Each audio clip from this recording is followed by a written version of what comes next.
Mass hero రవితేజను 70mm screen పైన చూసి ఏక్ సాల్ అవుతుంది. అరే ఈ సంవత్సరం ఒక్క సినిమా బి చేయలే మన హీరో రవితేజ.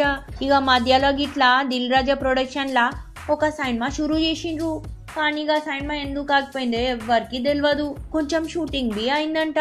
ఇక గీ ముచ్చట ఇట్లుంచితే పోయిన సంవత్సరం రెండు సినిమాలు చేసిన రవితేజ ఈ సంవత్సరం ఒక్క సినిమా బి ఎందుకు చేయలే అని మస్తు పుకార్లు గిట్ల వస్తున్నాయి. గా పుకార్లేందో ఎవరికైనా రవితేజకి స్టోరీ నచ్చితే రెమ్యూనరేషన్ నచ్చట్లే, ఇక రెమ్యూనరేషన్ నచ్చితే స్టోరీ నచ్చట్లే.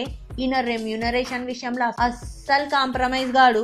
గందుకోసానికే సినిమాలు లేవు రవితేజకి అని అంటున్నారు. ఈ ఎట్లయినా సినిమాలు లేవు కదా, గీడుండి నేనేం చేయాలని చెప్పి రవితేజ బి వరల్డ్ టూర్ పోయిందంట రెస్ట్ తీసుకోనికి.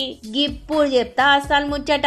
గింత డల్లు ఉన్న రవితేజకు ఒక స్వీట్ ముచ్చట అందింది. గా ముచ్చట బి ఎవరు చెప్పిండ్రో ఎరికేనా?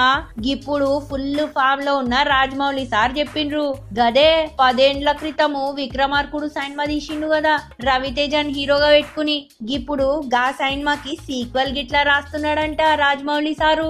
ఇగో మీకు నాకు అందరికి తెలుసు విక్రమార్కుడు ఇచ్చిన బ్రేకు రవితేజకి ఇంకే సినిమా ఇయ్యలేదని. మళ్ళీ ఈ సీక్వెల్ లో కూడా అడిదిప్పి రవితేజనే పెట్టుకుంటారు కదా. అరే ఇంకొక ముచ్చటవి చెప్పనా, ఈ సినిమా రాస్తున్నది రాజమౌళి, కానీ డైరెక్షన్ ఛాన్స్ ఇంకెవరికో ఇస్తాడంట ఆయన టీమ్ మెంబర్స్ కి. ఇక ప్రస్తుతానికి అస్సలు ఫామ్ లో లేని రవితేజకు మళ్ళా బ్రేక్ ఇయనికి ఈ సినిమా చేస్తున్నాడని చెప్పి అందరు అంటున్నారు. అరే చల్తి బ్రేక్ ఇయనికి చేస్తున్నాడో, రవితేజ టాలెంట్ ఉంది కాబట్టి రవితేజ ఈ సినిమా ఇస్తున్నాడో మీకేం తెలుసు నాకేం తెలుసు. సినిమా రిలీజ్ అయ్యే వరకు చూద్దాం బై.